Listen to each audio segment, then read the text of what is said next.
et bienvenue aux Nouvelles Descartes. Aujourd'hui, on va vous parler des territoires énergétiques. Il faut savoir que l'énergie est produite par la combustion des matières, comme le charbon, le pétrole, l'uranium et le gaz naturel. Il y a les énergies renouvelables, comme l'hydroélectricité, l'énergie solaire, le biomasse, l'éolienne et géothermique. Un territoire énergétique est un pays ou région où l'activité économique est marquée par la production énergétique. Nous venons de recevoir des nouvelles de notre reporter Helen. Qu'est-ce qui se passe? Bonjour Andriana. Ici, il y a des adolescents qui protestent contre le commerce du pétrole. Ils sont clairement préoccupés par leur avenir. Tous les pays du monde ont besoin d'énergie, mais les sources d'énergie les plus utilisées sont les matières fossiles, qui ont la propriété de brûler. Leurs réserves sont limitées et elles risquent un jour d'être épuisées. Sauver l'environnement. Voici un jeune qui veut sauver l'environnement. Monsieur, s'il vous plaît. Oh. Allô, maman? Monsieur, s'il vous plaît, dites votre cause. Oh, OK. Il faut privilégier les énergies renouvelables. La matière fossile cause la pollution. Merci. Les sources d'énergie fossile produisent de l'énergie pour combustion. Ça produit de la chaleur et de l'énergie.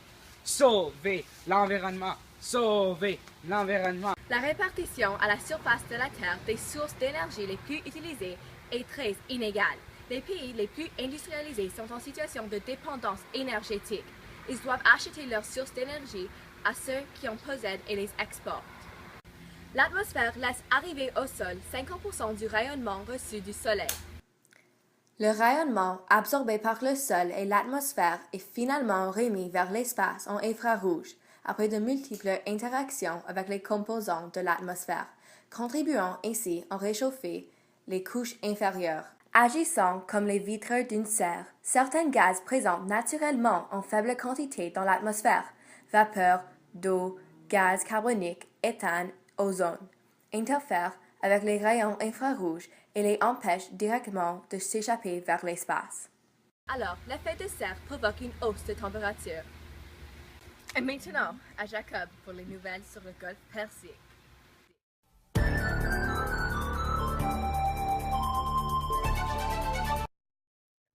Les principaux richesses du golfe Persique sont 1. Le pétrole et 2. Le gaz naturel.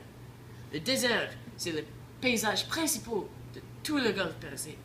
À mon camarade Kevin et Andriana. Les États-Unis et le Golfe Persique sont les deux pays les plus riches en pétrole au monde entier. L'économie de la Golfe Persique et des autres pays en Afrique dépend plus de 80% sur le commerce du pétrole.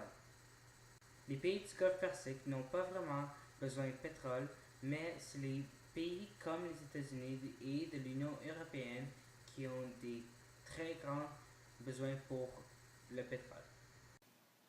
En effet, ces pays font bouger l'économie du Golfe Persique et d'autres places au monde. Aussi, il y en a beaucoup de richesses dans le commerce du pétrole.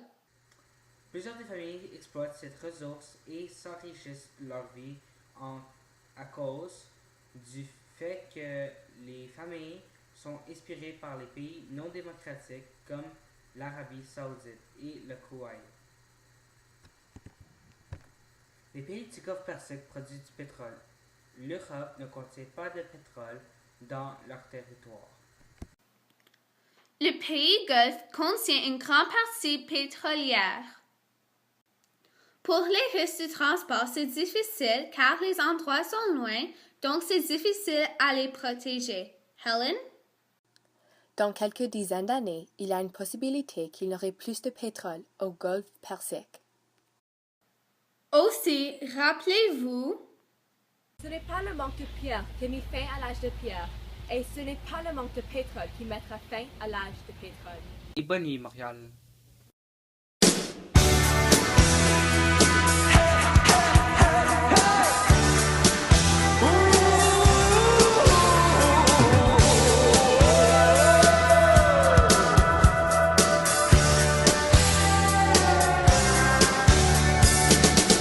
Won't you come see about me?